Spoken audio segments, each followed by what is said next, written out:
Hello बच्चों, कैसे हो आप सब। देखो बच्चों, हम 10th क्लास के अंदर चैप्टर नंबर 10 कर रहे हैं।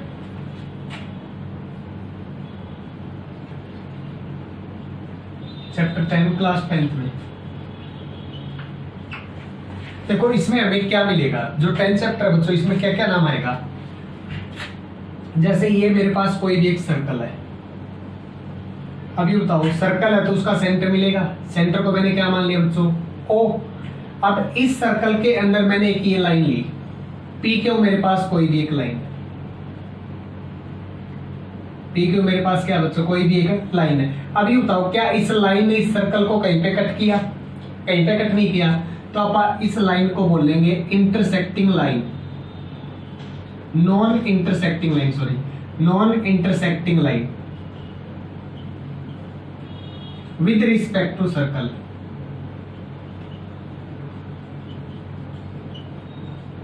यानी कि इस लाइन का और इस सर्कल का कोई भी इंटरसेक्टिंग चीज नहीं है, तो इसको हम क्या बोलेंगे, जो लाइन है उसका नाम हो जाएगा non intersecting line with respect to circle. अब देखो, मैंने इसी में एक और चीज ले ली। ये मेरे पास कोई भी एक सर्कल है। अब एक लाइन ली मैंने। अब ये लाइन देखो, सर्कल को दो पॉइंट पे कट करके चली गई। यानी कि एक ऐसी लाइन जो सर्कल को दो पॉइंट पे कट करके चली जाए, तो उस लाइन को आप बोलते हैं बच्चों सीकेंट।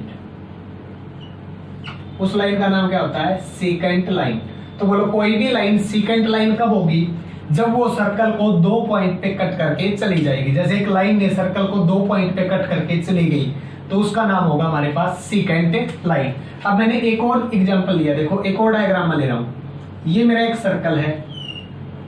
सर्कल है तो इसका सेंटर मिलेगा हमें। ये मैंने सेंटर लिख दिया, ओ, जैसे यहाँ पे भी ये सेंटर ओ है। अब क्या किया, एक लाइन ऐसी है जो सर्कल को एक पॉइंट पे टच करके जा रही है। जैसे मैंने पॉइंट ले लिया पी। एक ऐसी लाइन जो सर्कल को एक पॉइंट पे टच करके जाए, तो बच्चों उस लाइन को आप बोलते हैं टेंजेंट लाइन। उसको हम क्या बोलते हैं, टेंजेंट लाइन। तो देखो, बोर्ड पे मैंने तीन चीज लिखी है।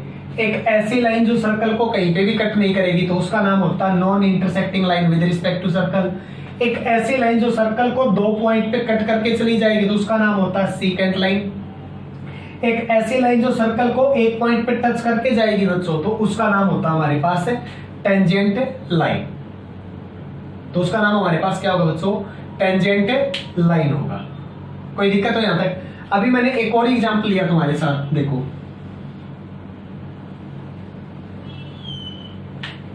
ये मेरा सेंटर है।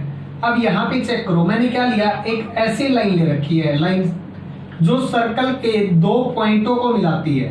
देखो, सर्कल के दो पॉइंटों को मिलाने वाली जो लाइन होती है बच्चों, उसको आप बोलते हैं कॉर्ड। उसको हम क्या बोलते हैं, कॉर्ड, जीवा। ठीक है। ऐसे ही टेंजेंट लाइन को हिंदी में बोलते हैं स्पर्श रेखा। सीकेंट लाइन को हिंदी में बोलते हैं छेदक रेखा।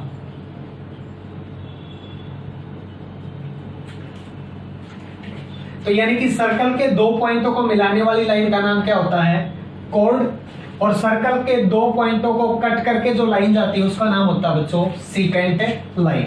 अभी यहाँ पे एक चीज है, अगर मैं इसी लाइन को यहां पे लिख दूं, यानी कि एक ऐसी लाइन जो सर्कल के दो पॉइंटों को तो मिला रही है, लेकिन बच्चों वो सेंटर से होकर जा रही है। वो कहां से गुजर रही है, सेंटर से, तो उसको हम बोलते हैं डायमीटर। हिंदी में बोलते हैं इसको व्यास। हिंदी में क्या बोलेंगे इसको, व्यास। कोई दिक्कत हो? अब इसी में मैंने एक चीज ली है कि सर्कल के सेंटर से सर्कल का कोई भी एक पॉइंट मैंने ज्वाइन कर दिया। सर्कल के सेंटर से सर्कल का कोई भी पार्ट मैंने ज्वाइन कर दिया बच्चों, इसको हम बोलते हैं रेडियस। इसको हम क्या बोलेंगे, रेडियस। हिंदी में बोलते हैं इसको त्रिज्या। अभी इसी को मैं लेफ्ट साइड में बढ़ा दूं, तो बोलो ओ से बी भी मेरा रेडियस है। तो मींस एक डायमीटर के अंदर कितने रेडियस आए हैं, 2। तो बोलो आप क्या लिखेंगे कि जो मेरा डायमीटर होता है बच्चों, वो क्या होता है, 2 टाइम ऑफ रेडियस होता है। डायमीटर जो होगा वो बच्चों मेरा क्या मिलेगा, 2 टाइम ऑफ रेडियस मिलेगा। कोई दिक्कत हो इसमें? तो एक चीज बताओ, कि जो सर्कल है उसके एक पॉइंट पे टच करके हमें एक लाइन गुजारेगा, तो उस लाइन का नाम क्या होगा? टेंजेंट। मींस टेंजेंट जो है वो सर्कल के कितने पॉइंट को टच या कट करता है? कितने पॉइंट को टच कर रहा है? एक पॉइंट को। सेकंड लाइन सर्कल के कितने पॉइंट को कट करती है? सर्कल के 2 पॉइंटों को कट करती है। अब देखो उससे आगे जो हम काम कर रहे हैं वो क्या है? इसी में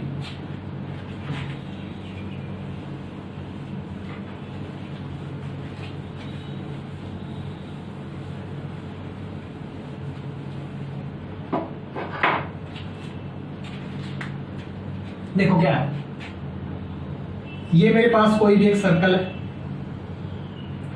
ये उसका सेंटर है O। अब सर्कल का कोई भी एक मैंने पॉइंट लिया, जैसे P पॉइंट, तो इस P पॉइंट से मैं कितनी लाइन ड्रॉ कर सकता हूं बच्चों?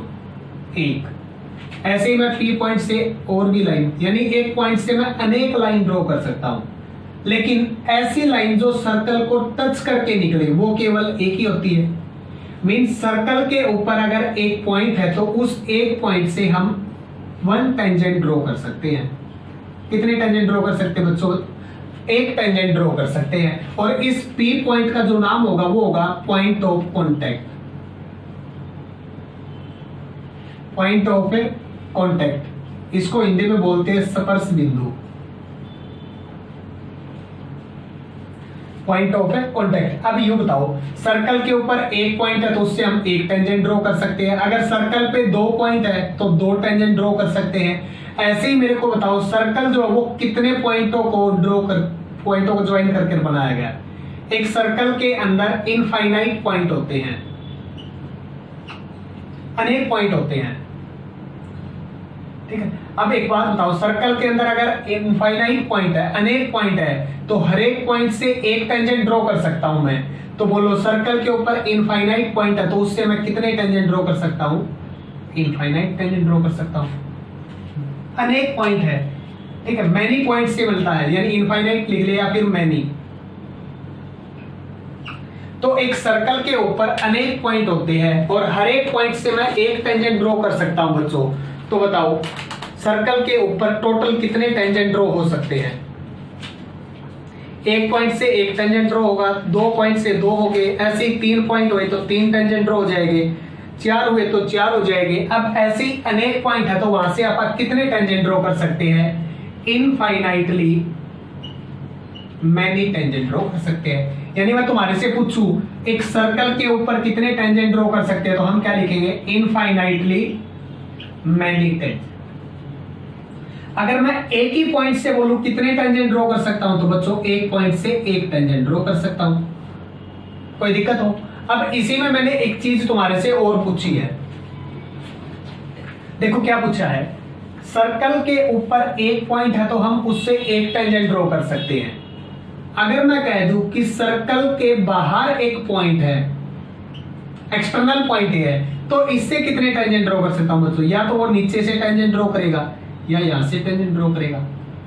मींस सर्कल के ऊपर पॉइंट है तो एक टेंजेंट ड्रॉ कर सकते हैं।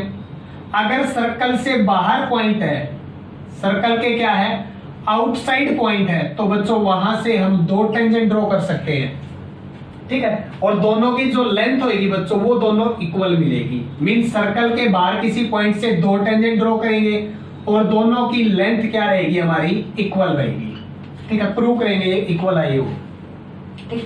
अभी मैं कह देता हूं सर्कल के अंदर एक पॉइंट है तो उससे कितने टेंजेंट ड्रॉ कर सकता हूं, तो बोलो बच्चों टेंजेंट ड्रॉ करने का मतलब वो सर्कल को टच करेगा।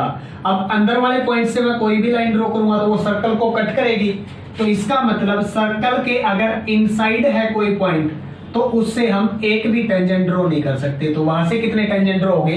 एक भी नहीं होगा। अगर मैं कह दूं सर्कल के ऊपर कितने टेंजेंट ड्रॉ होंगे, तो सर्कल के ऊपर अनेक पॉइंट होते हैं तो इनफाइनाइटली पॉइंट क्या होगा? इनफाइनाइटली टेंजेंट ड्रॉ हो जाएंगे। अब इसी में देखो अपना अगला काम क्या रहेगा। यहां पे मेरे पास कोई भी एक सर्कल है, सर्कल के अंदर ये मेरा सेंटर है O और ये मेरी टेंजेंट लाइन है AB। अब इसने सर्कल को एक पॉइंट पे टच किया बच्चों, कितना? P, और O से मैंने P को ज्वाइन कर लिया तो बच्चों ये है रेडियस। और इसका नाम है टेंजेंट। तो जो रेडियस है और जो टेंजेंट है उसके बीच में जो एंगल बनता है बच्चों वो होता है 90 डिग्री। वो एंगल हमारा कितना होगा 90 degree. Means angle between radius and tangent is 90 degree. कोई दिक्कत?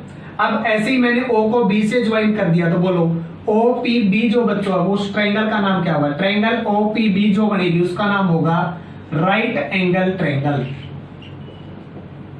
मींस रेडियस और टेंजेंट के बीच में एंगल कितने का बनेगा हमारा 90 डिग्री का बनेगा। अब मैं तुम्हारे को कह देता कि मेरा जो रेडियस है ये 3 सेंटीमीटर है और मेरी जो ये लाइन है बच्चों ये है 5 सेंटीमीटर, तो तुम मेरे को P से B लेंथ बताओ। तो बोलो राइट एंगल ट्रायंगल में हम क्या करते थे 90 के अपोजिट साइड का square is equal to square of this plus square of this. तो इसके सोल्व से हम इसकी वैल्यू निकाल लेते और ये लेंथ हमारी कितनी आती जैसे 4 सेंटीमीटर। कोई दिक्कत हो इसमें? हो जाएगा। अब इसी में देखो हमारा जो अगला काम रहेगा वो क्या रहेगा, क्वेश्चन हमारे से टेंजेंट के ऊपर से ड्रॉ कराएगा। जैसे मैंने ये लिया एक सर्कल, सर्कल का ये सेंटर ले लिया मैंने O। अब यहां पे मैंने लिया AB। बोलो AB का नाम बच्चों कोड है। सेंटर से कोड के ऊपर मैं परपेंडिकुलर ड्रॉ करूंगा तो क्या आएगा बच्चों P। तो A से P की लेंथ और B से P की लेंथ हमेशा क्या होती है equal. Means a perpendicular draw from centre to कोड, डिवाइड कोड into 2 equal part. Means A से P और B से P हमारे क्या रहेंगे बच्चों इक्वल रहेंगे। इसको भी हम प्रूव करेंगे कि इक्वल क्यों होते हैं, बस याद रखना है। अब इसी अगर मैं कोड को आगे बढ़ा दूं तो बच्चों इस लाइन का नाम हमने पढ़ा था क्या था सेकेंट लाइन। कोई दिक्कत?